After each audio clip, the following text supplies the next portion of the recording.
Some big changes are happening at Doty Elementary School in the Green Bay Area Public School District. Yeah, Doty's preparing to merge with Langlade Elementary School. Kristen Allen is live at Doty this morning.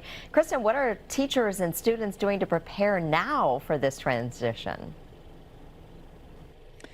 Good morning. Well, students from Langlade Elementary School won't officially be transferring here to Doty until next school year, but there are still a lot of things that need to be done to prepare for that and to accommodate those students. And so that starts with construction to, first of all, make sure there's enough room for them. So construction will be ongoing throughout the school year to expand the school, creating new classrooms, offices, and gathering spaces.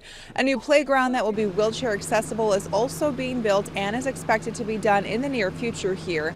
Langlade's principal will become Doty's new principal, and the current principal will shift to assistant principal. She says they're both trying to make this a positive experience for everyone. We're both committed to our students, and we also believe that our students deserve beautiful places and, things that are completely centered on their learning and their needs. And with this expansion, that's what we're driving for. Both of us are very excited to lead.